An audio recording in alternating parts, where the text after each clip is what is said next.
Hello friends and welcome to our channel Education with Fun, and today we are going to start with the chapter number 2, that is work, power and energy. It's a very simple chapter, जल्दी हो जाएगा, छोटा है बहुत.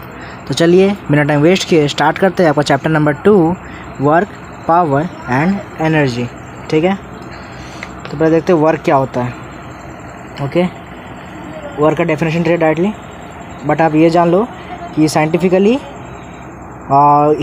You have done no work because of force applied. Scientifically मतलब work किसको बोलते हैं?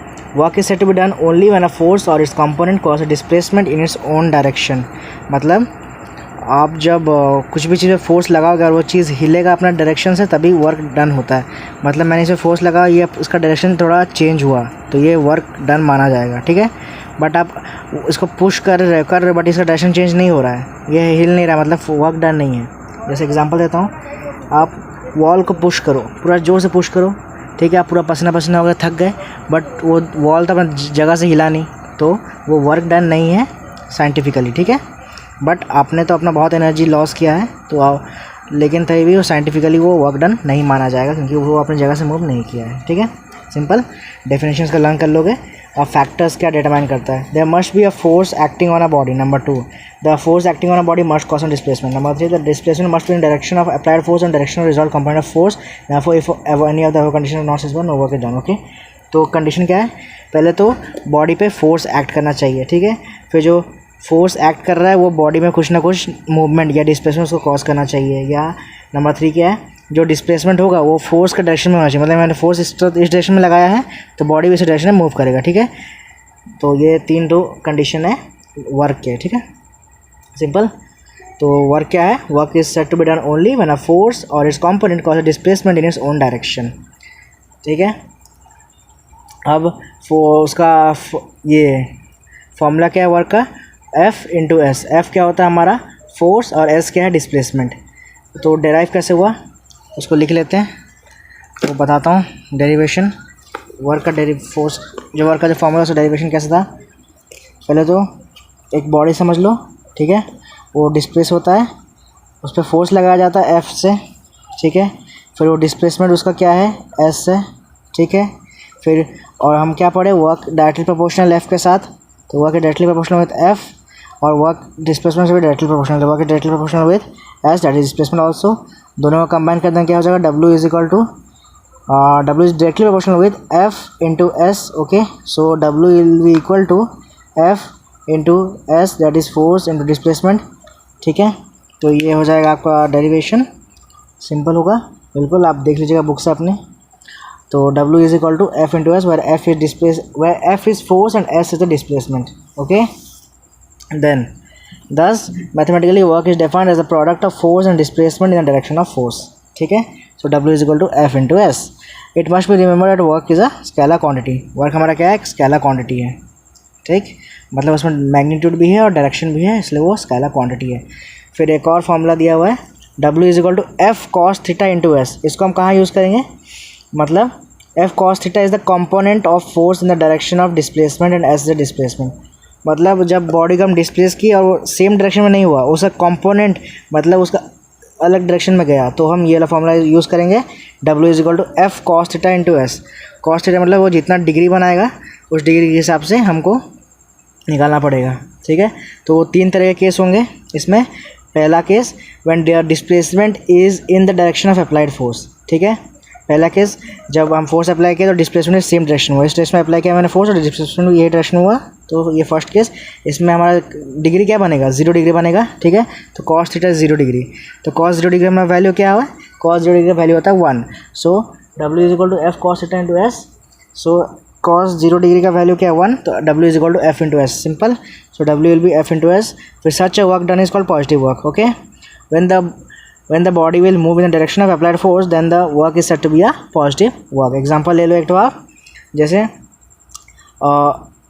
यही ले लो. consider body A at a height h from the ground level B such that m is the mass of body. If g is the acceleration due to gravity, then the force acting on the body is mg in vertically downward direction. Then when it is allowed to fall freely from A to B, a displacement h takes place in direction of force due to gravity. Okay, तो इस body को यहाँ छोड़ा गया इस position से direct इस position में आया, तो बिल्कुल सेम डायरेक्शन में आया फोर्स का, तो ये हमारा पॉजिटिव वर्क माना जाएगा। अब सेकंड केस क्या है, when the displacement is normal और perpendicular direction of applied force. Normal means अगर मैंने फोर्स इस तरफ अप्लाई किया, ठीक है, इस तरफ अप्लाई किया और बॉडी इस तरफ मूव किया, ओके, मतलब मैंने फोर्स को, अगर मैं फोर्स इस तरफ अप्लाई कर रहा हूँ, बॉडी इस तरफ मूव कर रहा है, तो ये एंगल क्या बना, 90 डिग्री बना रहा है, ठीक है। तो 90 डिग्री क्या होता है, cos 90 डिग्री का वैल्यू होता है 0, ठीक है। तो W is equal to F cos theta 0, तो cos थीटा 90 डिग्री बनाया, तो 90 डिग्री का वैल्यू 0, सो 0 होगा, तो वर्क भी टोटल आएगा हमारा 0। तो अगर 90 डिग्री बनाएगा तो हमारा वर्क डन होगा 0, ओके। तो उसका एक एग्जांपल लेते हैं हम, जैसे when you carry your school bag by slinging it on your back and move horizontally, no work is done. It is because force of gravity acting on your school bag is acting vertically downward and causes no displacement in their own direction. In other words, the displacement of load is normal to the direction of force. Okay, तो मतलब आप school bag को जब आप hang करके आप road पे चलते हो, ओके, तो रोड पे इस तरफ चल रहे हो और रोड आपका नीचे है, ठीक है, तो आप इस तरफ चल रहे हो, तो ये हमारा 90 डिग्री बना रहा है, ओके। तो 90 डिग्री मतलब कोई वर्क आप नहीं कर रहे हो, साइंटिफिकली आप कोई वर्क नहीं कर रहे हो, बट आप जो चल रहे हो तो उसमें आपका एनर्जी लॉस हो रहा है, ठीक है। नेक्स्ट कुछ नोट दिया, देख लेते हैं। You may not do work against force of gravity but work is done against the force of friction which increases with the increase in the load of bag, ठीक है। जब आप अपना बैग लेके चलते हो तो आप भले ही कुछ वर्क नहीं कर रहे हो ग्रेविटी के अगेंस्ट, बट आप फोर्स ऑफ फ्रिक्शन के अगेंस्ट कुछ वर्क कर रहे हो, ठीक है। वो इंक्रीज़ होगा जैसे ही आपको बैग का लोड इंक्रीज़ होगा, ठीक है। अब केस 3 देखते हैं। When the displacement is in the opposite direction of applied force, in such a case it will make an angle of 180 degree. 180 degree का वैल्यू क्या होता है, -1, ठीक है। मतलब मैंने फोर्स को इस तरफ लगाया, बॉडी इस तरफ मूव किया, तो ये हो गया पूरा इस ऐसे हो गया, तो ये हो गया 180 डिग्री, और cos 180 डिग्री का वैल्यू होता है -1, मतलब आपने वर्क किया है बट वो नेगेटिव वर्क में माना जाएगा। सो W will B -FS, such a work done is called negative work, okay. Negative work is usually done when a force oppose the motion of a moving body, ठीक है। एक example ले लेते हैं। When a cricket ball rolling on the ground stops after covering a distance, the force of friction between the cricket ball and the ground does a negative work. जब cricket ball role कर रहा है ground पे, तो वो इस तरह move कर रहा है, फोर्स ऑफ फ्रिक्शन उसका अगेंस्ट मूव कर रहा है, तो वो दोनों अपोजिट डायरेक्शन में मूव कर रहे हैं, तो वो 180 डिग्री बनाएगा, तो वो नेगेटिव वर्क में जाएगा, ठीक है। तो वो एग्जांपल हो जाएगा आपका नेगेटिव वर्क का। अब वर्क के यूनिट्स क्या है, इन सीरियस system erg is the unit of work, okay. One erg क्या होता है, when a force of one dyne cause a displacement of 1 centimetre in its own direction the work done is said to be 1 erg, okay. जब 1 dyne का force 1 centimetre का displacement cause करता है same direction में, तो 1 अर्ग का work done होता है, ठीक है। और 1 अर्ग कितना हमारा ग्राम सेंटीमीटर में आएगा उसको हम लिख लेते हैं, okay. 1 erg is equal to 1 dine, ठीक है। 1 डाइन का फोर्स लगा इंटू 1 सेंटीमीटर को डिस्प्लेसमेंट किया, तो 1 डाइन हमारा क्या होता है, 1 gram centimetre by second square into centimetre. तो ये हमारा क्या हो जाएगा, 1 erg is equal to 1 gram centimetre square by second square, okay, ठीक है। फिर ऐसा यूनिट में क्या है, ऐसा यूनिट में यूनिट ऑफ वर्क है जूल, और जूल क्या होता है, when a force of 1 newton cause a displacement of 1 metre in its own direction then the work done is 1 joule. जब 1 न्यूटन का फोर्स 1 मीटर का डिस्प्लेसमेंट कॉज करेगा सेम डायरेक्शन में, तो वो वर्क डन क्या हो जाएगा, 1 जूल। और 1 जूल हमारा क्या होगा, 1 joule is equal to 1 newton into 1 metre. 1 newton हमारा क्या होता है, 1 kilogram metre by second square into 1 metre. तो ये हो जाएगा हमारा 1 kilogram metre square by second square, okay. तो ये हो जाएगा आपका न्यूटन का, ठीक है। और बिगर यूनिट्स ऑफ वर्क क्या है, 1 kilo joule will be equal to 10⁻³ joule, 1 mega joule will be equal to 10⁻6 joule and 1 giga joule will be equal to 10⁻9 joule, okay. तो इसको आप देख लीजिएगा। और रिलेशन क्या है जूलर आर्ग में, इसका डेरिवेशन आ सकता है, तो आप डेरिवेशन देख लो, ये मैं कर देता हूँ। यहाँ पे आपका आया 1 जूल का पहले वैल्यू लिख देते हैं। 1 जूल आपका क्या आया था, 1 kilogram metre square by second square, okay. तो उसको आप ऐसे भी लिख लो, that will equal to 1 kilogram into 1 metre into 1 metre by second square. So 1 kilogram कितना होता है हमारा, 1000 ग्राम होता है, ठीक है। 1 मीटर कितना होता है हमारा, 100 सेंटीमीटर होता है, और एक और 1 मीटर कितना होगा, 100 सेंटीमीटर होगा। और सेकेंड स्क्वायर को सेकेंड स्क्वायर के फॉर्म में रहने दो, तो ये कितना हो जाएगा, 1 2 3 4 5 6 7, okay. 10⁻7 gram centimetre square by second square, और gram centimetre square by second square क्या था, हमारा डाइन था। So therefore 1 joule is equal to 10⁻7 erg. Okay, 1 erg हमारा क्या था, 1 gram centimetre square by second square, तो 1 जूल विल बी इक्वल 10⁻7 अर्ग, और उसका रेसिप्रोकल 1 अर्ग हो जाएगा हमारा 10⁻⁻7 जूल। ठीक है, तो ये डेरिवेशन आपको एग्जाम में आता है, इसको आप देख लो। फिर नेक्स्ट आते हैं पावर। पावर क्या है, rate of doing work is called power.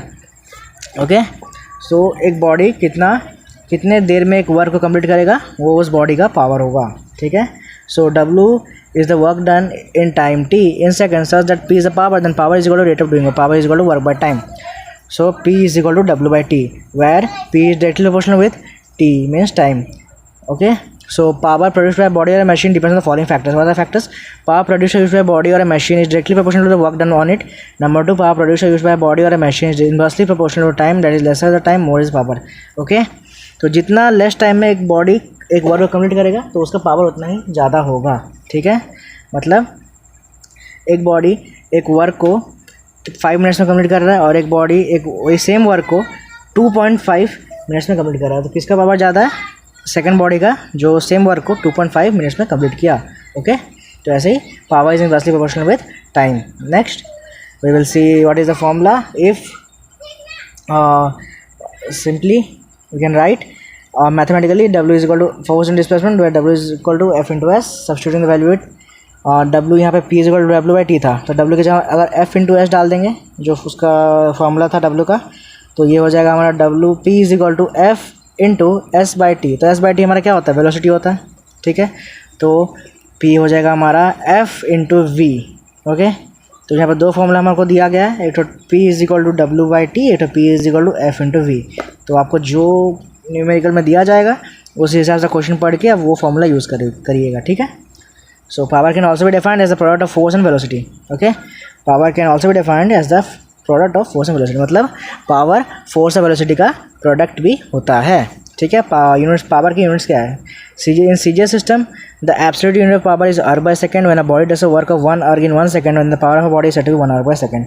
Okay, CGS system power का यूनिट है 1 अर्ग बाय सेकंड, मतलब एक बॉडी अगर 1 अर्ग का काम करेगा 1 सेकंड में, तो वो उसका बॉडी का पावर होगा 1 erg by second. 1 erg by second हमारा क्या होगा, 1 अर्ग क्या था, 1 gram centimetre square by second square, तो फिर बाय सेकंड कर देंगे तो हमारा 1 अर्ग हो जाएगा 1 gram centimetre square by second cube. Okay, फिर ऐसा system the absolute power is joule by second और watt.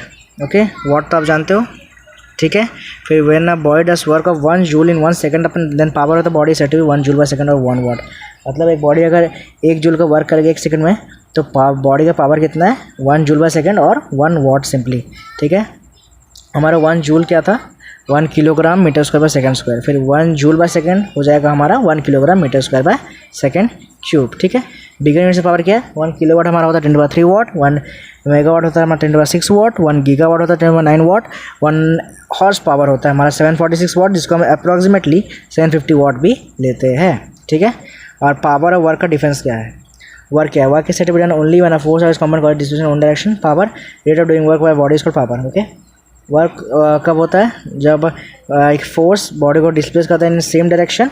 Okay, then work is set to be done and power कितना रेट में वो कितना जल्दी वो बॉडी एक वर्क को कंप्लीट करता है, उस हिसाब से बॉडी का पावर बताया जाता है। ठीक है, और सेकंड क्या है, work done by bodies independent time, मतलब वर्क पावर पे डिपेंड नहीं है, but power is work time पे डिपेंड नहीं है, वो टाइम से कुछ फर्क नहीं पड़ता वर्क को, but power is dependent on time, it is inversely proportional to time. देख, ओके, देन वर्क ऐसा यूनिट ऑफ वर्क क्या है हमारा जूल, और पावर का ऐसा यूनिट क्या है वॉट। ठीक है, तो ये 3 डिफरेंसेस आप लर्न कर लो। Next is a energy.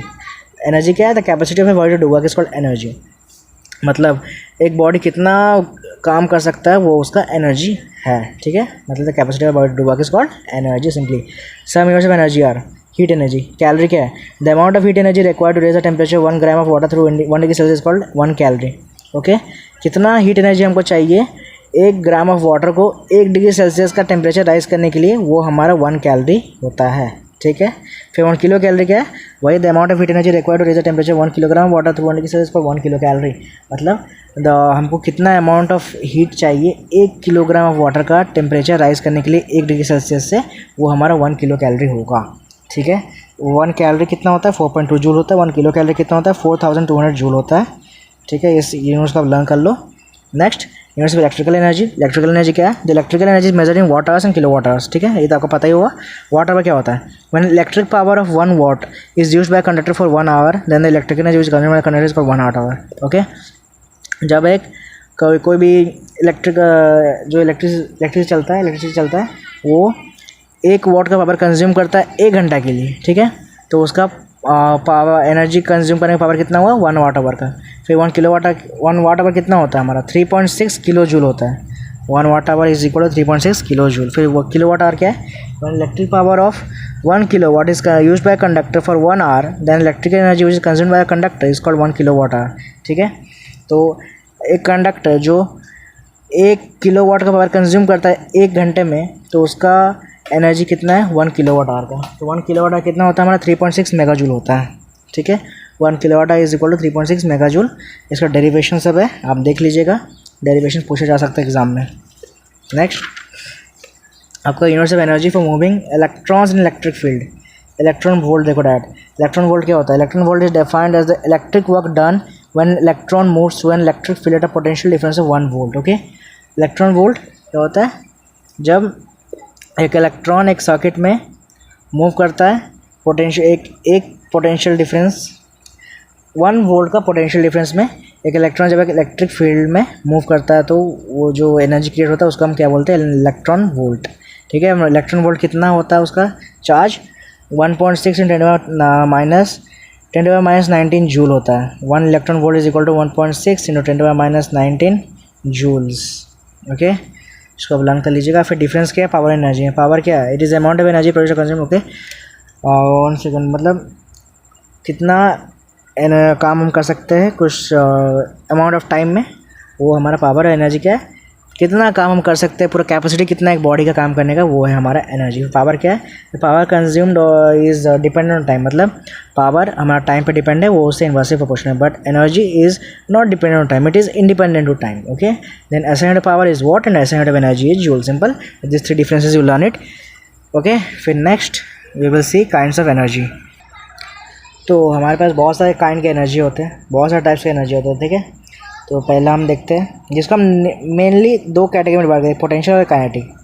तो पहले हम देखते हैं कितने तरह के एनर्जी होते हैं। Mechanical energy, the energy possess on bodies on account of their position configuration of motion is called mechanical energy. Okay, फिर मैकेनिज्म किसको बोलते हैं, जो कि हम पोजीशन या तो कॉन्फिगरेशन या तो पोजीशन या मोशन के ऊपर जो भी एनर्जी बेस्ड होता है उसका मैकेनिकल एनर्जी बोलते हैं, या सिंपली जो मशीन द्वारा जो एनर्जी प्रोड्यूस होता है उसको हम मैकेनिकल एनर्जी बोल सकते हैं। एग्जांपल ले लो आप, water store in dams as mechanical energy, मतलब जो वाटर जो हाई ऊपर डैम्स में स्टोर होता है उसमें मैकेनिकल एनर्जी होता है, स्टोर होता है। ठीक है, next heat energy, the invisible energy which causes in us the sensation of hotness called heat energy.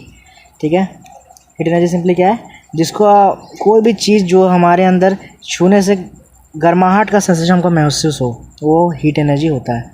जैसे आप कोई भी गर्म चीज़ को टच करोगे, ओके, जैसे आयरन ले लो, वो गर्म हो गया, आप उसको टच किए, आपको पूरा जोर से झटका लगा, हाथ अपना से हटा लिए, ठीक है, आपको गर्माहट महसूस हुआ, तो उसमें क्या हीट एनर्जी स्टोर्ड है। ठीक है, next is light energy, the energy which causes in us sensation of vision is called light energy.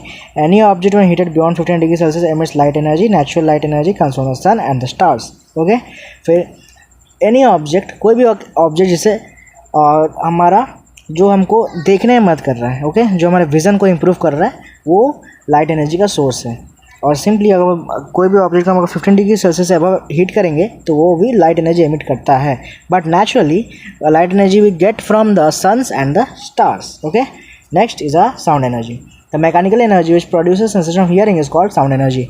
Okay, वह एनर्जी जो हमको सुनने में मदद करता है या जो हमारे हियरिंग में हेल्प करता है, वो है हमारा साउंड एनर्जी।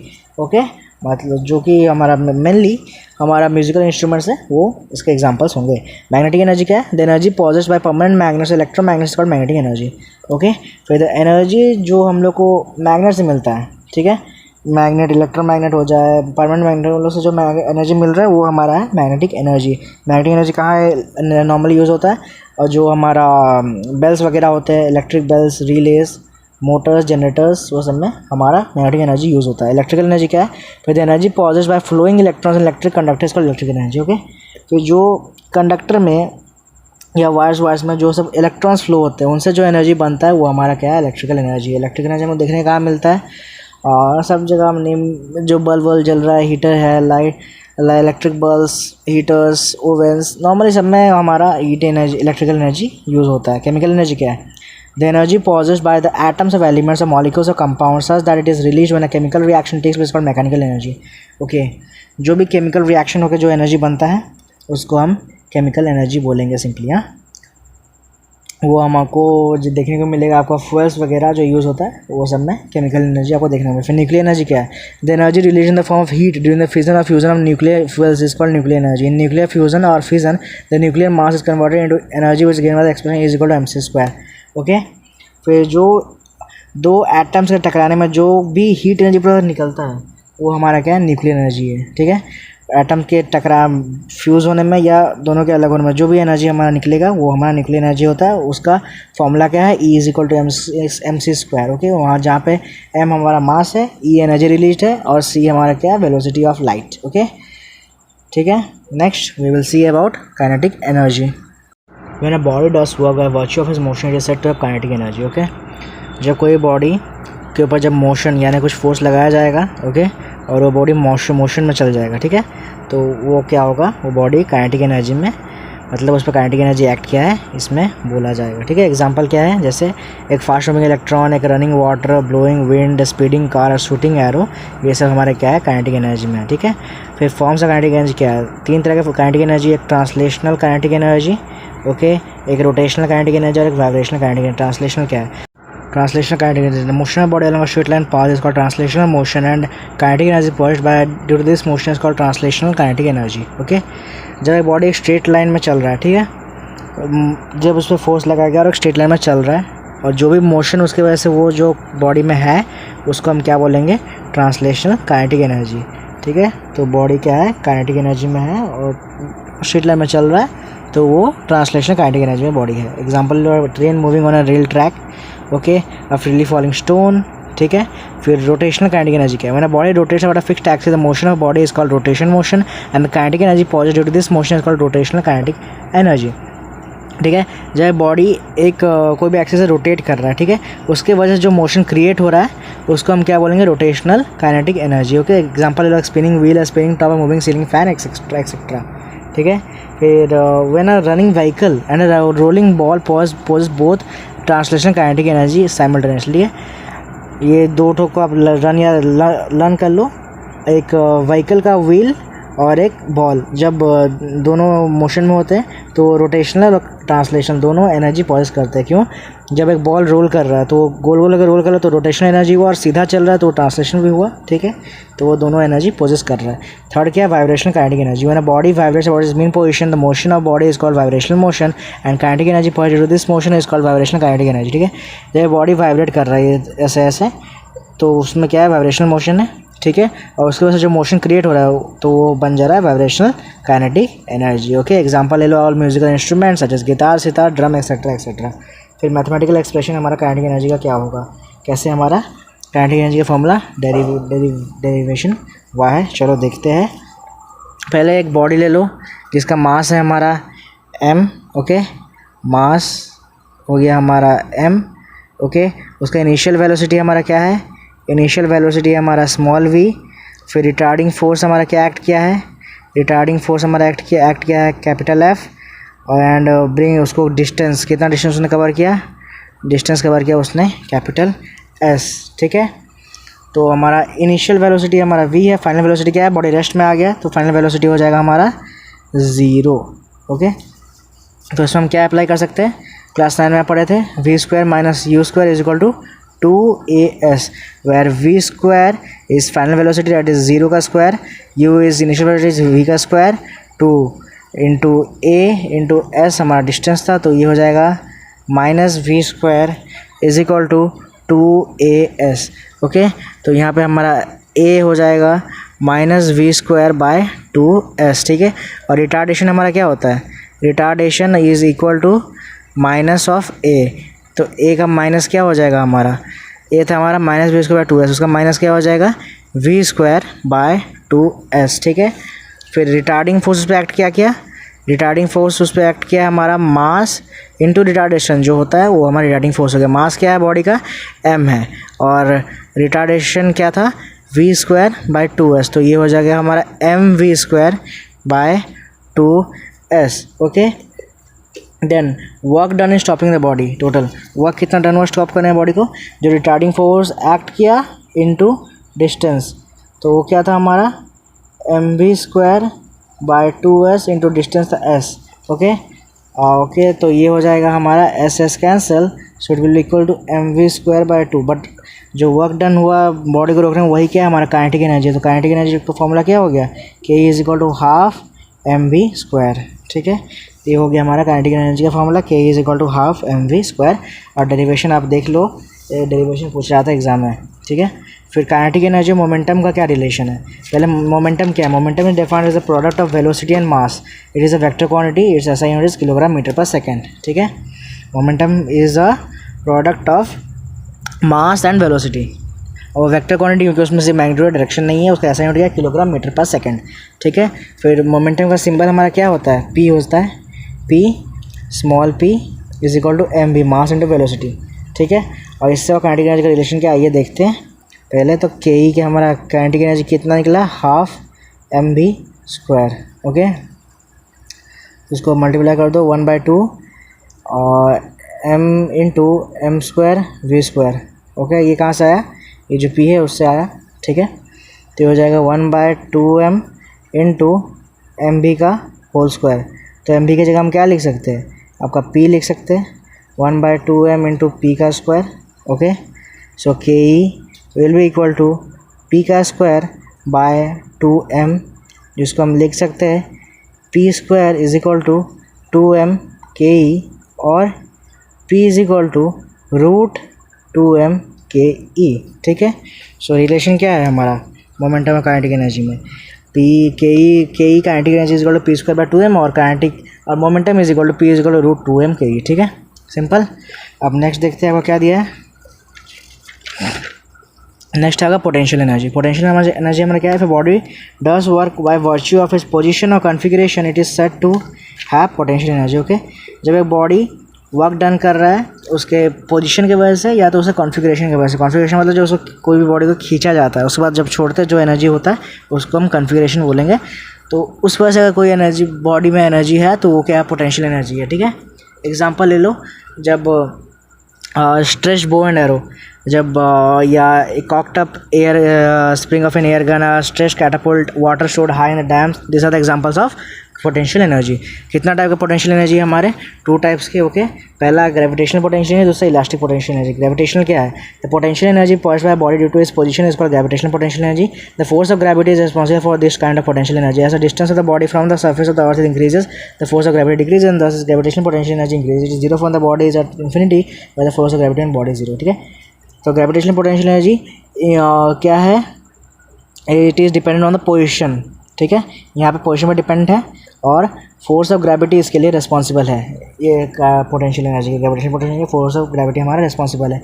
जैसे बॉडी का डिस्टेंस हमारा अर्थ का सरफेस से बढ़ता जाएगा, वैसे फोर्स ऑफ ग्रेविटी कम जाएगा बट ग्रेविटेशनल पोटेंशियल एनर्जी बढ़ता जाएगा, ठीक है। और वो बिल्कुल जीरो हो जाएगा जब हमारा बॉडी इन्फिनिटी यानी स्पेस में चल जाएगा, तो फोर्स ऑफ ग्रेविटी बिल्कुल जीरो हो जाएगा बट ग्रेविटेशनल पोटेंशियल बिल्कुल हाई माने पूरा इंक्रीज कर जाएगा। फिर इलास्टिक पोटेंशियल एनर्जी क्या है, elasticity is the property of by virtue of which a body regains its original shape after removal of the external force. फिर the potential energy points by body due to change in its configuration is called the elastic potential energy, okay.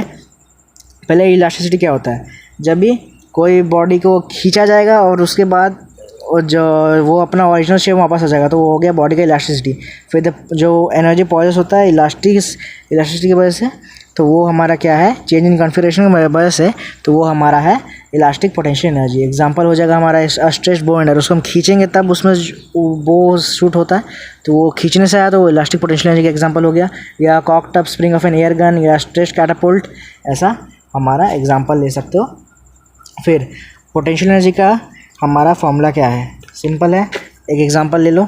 Late a stone be at a height of h, okay, और उसका stone का मास है m, ठीक है, और उस पर acceleration due to gravity act कर रहा है g का, ठीक है। तो force acting on the stone क्या है, force acting on the stone हो जाएगा हमारा mg। फिर work done in lifting the stone that is force into displacement, work done lifting force displacement. तो फोर्स हमारा क्या था mg, और डिस्टेंस कितना हो गया h, तो वो हो जाएगा हमारा mgh। बट वर्क डन क्या है, हमारा टोटल पोटेंशियल एनर्जी है, तो F is equal to mgh। Derivation बिल्कुल सिंपल है, इसका छोटा सा है, देख लो। और P को हम डिनोट कैसे करते हैं, कैपिटल U से डिनोट करते हैं, तो P is equal to capital U that is equal to mgh, okay, देख लीजिएगा आप इसको। फिर law of conservation of energy क्या है, energy can neither be created not destroyed, it can only be transformed from one form to another but the total energy of system remains constant, okay. तो law of conservation energy क्या है, that energy कभी ना ही बनता है, ना ही create हो सकता है, ना ही डिस्ट्रॉय हो सकता है, वो सिर्फ एक फॉर्म से दूसरी फॉर्म में ट्रांसफ़र हो सकता है, ठीक है। बट पूरा सिस्टम का एनर्जी हमेशा सेम रहना चाहिए, ठीक है। तो ये है हमारा law of conservation of energy, okay. तो लॉ ऑफ कंजर्वेशन एनर्जी के ऊपर कुछ एग्जांपल दिया, आप उसको देख लो। मैं डायरेक्टली आपको बताता हूँ क्या एग्जांपल है, मैथमेटिकली उसको एक्सप्लेन किया गया है, देख लो। मैथमेटिकली एक्सप्लेन किया गया है कि case 1, consider stone of mass m held at a height h from the ground level such that g is the acceleration due to gravity as illustrated by the position a, okay. तो ये एक stone है जो ये height a पे है, यहाँ पे उसका पोटेंशियल एनर्जी, जैसे हाइट ज़्यादा है तो पोटेंशियल एनर्जी होगा, तो वो होगा mgh, ओके। m उसका मास, g जो उस पर जो ग्रेविटी एक्ट कर रहा है उसका वो g, फिर h उसका जो हाइट है वो h, but kinetic energy will be zero because the body is at a rest at A, ठीक है। फिर टोटल एनर्जी एट ए क्या होगा, P plus K E that is mgh plus zero that will be equal to mgh। फिर case 2 आ जाओ, जब stone consider stone at point B during it free falls such that it falls through a height x and has a velocity v, ठीक है।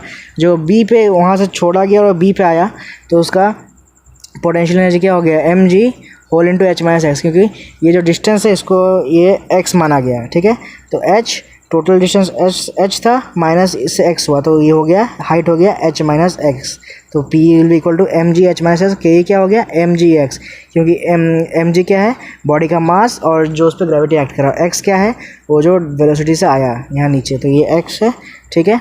तो total क्या हो गया, P plus K that is mgh minus mgx plus mgx minus mgx plus mgx cancel, तो बचा क्या mgh, ठीक है। तो यहाँ पे भी हमारा बचा mgh।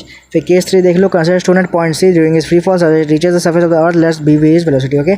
जब वो A से डायरेक्ट C पहुँच गया, ठीक है, तो यहाँ पे C पे क्या हो गया, बॉडी फिर से रेस्ट पे आ गया, तो काइनेटिक एनर्जी कुछ नहीं, काइनेटिक एनर्जी मैक्सिमम हो गई, A से C में आया तो काइनेटिक एनर्जी उसका क्या हो गया, वेलोसिटी को हम लेंगे h मान लो, क्योंकि पूरा डिस्टेंस कवर किया h, तो वो हो गया h, बट P क्या हो गया जीरो, क्योंकि कुछ डिस्टेंस बचा ही नहीं, पूरा ग्राउंड लेवल में आ चुका, तो उसमें कुछ डिस्टेंस बचा नहीं, तो P हमारा हो गया जीरो। तो P प्लस के टोटल क्या हो गया, P इज जीरो, के ये था mgh, okay. So direct equal to mgh। तो तीनों केसेस में हमारा क्या है, mgh is constant, total energy क्या है mgh। तो ये प्रूव करता है कि energy can neither be create not destroy, it can be only transfer from one form to another, okay. तो यहाँ पे बता रहा है कि एनर्जी ना ही क्रिएट हो सकता है ना ही डिस्ट्रॉय होता है, सिर्फ एक फॉर्म दूसरे में ट्रांसफर होता है। जैसे यहाँ पे कभी काइनेटिक एनर्जी में जा रहा है, कभी पोटेंशियल एनर्जी में जा रहा है, सिर्फ ये एक फॉर्म दूसरे फॉर्म में ट्रांसफर हो रहा है, ओके। अब इसका एक्सपेरिमेंटल मॉडल भी देखेंगे। Consider undisturbed simple pendulum in its mean position A, okay. एक सिंपल पेंडुलम लिया गया है, वो अपने मेन पोजीशन ए पे है, मेन पोजीशन से है ए इधर है, ठीक है। फिर when the pendulum is pulled to position C इधर खींचा गया, ठीक है, तो क्या हो गया, it gains height, that is position C, it has maximum potential energy, okay, maximum potential energy but zero kinetic energy as the pendulum is held in hand in position C, okay. Position C में क्या है, body का potential energy maximum है but kinetic energy बिल्कुल zero है, क्योंकि वो hand से उसको पकड़ा है, हाथ से पकड़ा है अपना, उसको छोड़ा नहीं था, बॉडी मोशन में नहीं है, तो उसका काइनेटिक एनर्जी हमारा जीरो है बट पोटेंशियल एनर्जी बिल्कुल मैक्सिमम है। फिर when the pendulum is release from position C in moves towards position A, in doing so its velocity increases, with the increase in velocity it kinetic energy increases potential energy, okay. At position is maximum kinetic but zero potential energy, okay. फिर जब वो release किया गया हाथ से तो वो position A पे आता है, तो ए पे क्या है, उसका मैक्सिमम काइनेटिक एनर्जी, क्योंकि वेलोसिटी इंक्रीज हो जाता है, हाथ से छोड़ा तो पूरा जोर से आएगा वापस, तो उसका वेलोसिटी इंक्रीज़ हुआ। जैसे यहाँ पे सी पकड़ा और छोड़ा तो पूरा ए में यहाँ से आया, तो उसका वेलोसिटी इंक्रीज़ हुआ, तो ये ए में पहुँचा तो उसका काइनेटिक एनर्जी मैक्सिमम हो गया बट पोटेंशियल एनर्जी वापस जीरो हो गया, ओके। फिर जब वो वापस स्विंग किया, ए से बी तक स्विंग किया, तो क्या हो गया, it gains height and hence its potential energy increase, however due to gain in height the velocity decreases. Okay जब वो ए से बी तक वापस स्विंग किया तो उसमें हाइट इंक्रीज़ हुआ था, हाइट इंक्रीज़ होने के मतलब से पोटेंशियल एनर्जी वापस मैक्सिमम हो गया, काइनेटिक एनर्जी जीरो हो गया, क्योंकि थोड़ा देख लिए वो बी में रेस्ट पे आया था, थोड़ा देख लिए वो बी में जाके रुकेगा, तो उससे काइनेटिक एनर्जी जीरो और पोटेंशियल एनर्जी मैक्सिमम हो गया। ठीक है, और फिर इससे क्या क्लियर होता है कि in the system of pendulum and earth the energy is consumed, it is the potential energy change kinetic energy and vice versa. Okay, तो इससे क्या पता चलता है कि हमारा पेंडुलम में और जो भी पूरा अर्थ में जो भी एनर्जी वो सिर्फ कंजर्व होता है, एक फॉर्म से दूसरे फॉर्म में ट्रांसफर होता है। पोटेंशियल एनर्जी कभी काइनेटिक एनर्जी, कभी काइनेटिक से पोटेंशियल एनर्जी, खाली एक फॉर्म से दूसरे फॉर्म में ट्रांसफर होता है, बट एनर्जी कभी ना ही क्रिएट हो सकता है ना ही डिस्ट्रॉय हो सकता है। ठीक है, नेक्स्ट डिसिपेशन ऑफ एनर्जी क्या है? सिंपल है बिल्कुल, the phenomena of transformation of energy from user form to user form is known dissipation energy. Dissipation energy किसको बोलते हैं? जब एनर्जी एक यूजफुल फॉर्म से एक यूजलेस फॉर्म में कन्वर्ट होता है उसको हम डिसिपेशन ऑफ एनर्जी बोलेंगे। ठीक है, मतलब जब एक फॉर्म में वो एनर्जी हमारे यूज़ का है, काम का है, बट वो दूसरे फॉर्म में यूजलेस, मतलब बिल्कुल कुछ काम का नहीं है हमारे लिए, तो वो डिसिपेशन ऑफ एनर्जी उसको हम बोलेंगे। नेक्स्ट कुछ एग्जांपल्स दिया गया हमारा कंजर्वेशन ऑफ एनर्जी का। ठीक है, बहुत सारे हैं, आप देख लो एक एक करके, काम आता है। When the hands are rubbed the mechanical energy to friction change to heat energy. Okay, जब आप हैंड्स को ऐसे रब करोगे, ओके, तो ये मैकेनिकल एनर्जी, आप हाथ से आप लगा रहे हो तो हैंड रब हो रहा है। ठीक है, ये रब करने से ये पाम आपका गर्म हो जाएगा, तो इससे क्या हीट एनर्जी प्रोड्यूस हो रहा है। ठीक है, फिर 1 2 stones are struck the mechanical energy change to heat and light energy. जब आप 2 स्टोन कैसे स्ट्रक करोगे तो उससे क्या होगा, हीट एनर्जी निकलेगा और लाइट क्या बोलते हैं, लाइट एनर्जी, थोड़ा चमकेगा भी, तो 2 एनर्जी चेंज हो रहा है। ओके, फिर when a knife is rubbed against a grinding stone the mechanical energy change to heat light and sound energy. जब आप नाइफ को एक स्टोन पे ऐसे रगड़ोगे तो उससे क्या क्या एनर्जी बनेगा, हीट एनर्जी निकलेगा, थोड़ा लाइट एनर्जी निकलेगा और थोड़ा साउंड एनर्जी भी होगा। ठीक है, फिर when the brakes are applied the mechanical energy change to heat energy as the point where the brakes rub against moving wheel. Okay, जब किसी ट्रक का ब्रेक अप्लाई करोगे तो मैकेनिकल एनर्जी ट्रक का किस में चेंज हो जाएगा, आपके हीट एनर्जी में, जो कि उसको जब वो टायर जो भी व्हील है वो आपका रोड से घिसेगा तो उससे हीट एनर्जी प्रोड्यूस होगा। ठीक है, तो ऐसे बहुत से एग्जांपल है, आप देख लो। ठीक है, और हर एक का लर्न कर लेना। काम पूछा जाता है ऐसे कि कौन से फॉर्म में कन्वर्ट हुआ है। ओके, बहुत सारा है, देख लो। इस चैप्टर का न्यूमेरिकल्स भी है, उसके लिए मैं आपके लिए एक अलग से वीडियो बनाऊंगा। ठीक है, ओके, तो नेक्स्ट वीडियो में हम चैप्टर नंबर 3 कवर करेंगे, मशीन्स। ओके, तब तक के लिए थैंक्स फॉर वॉचिंग।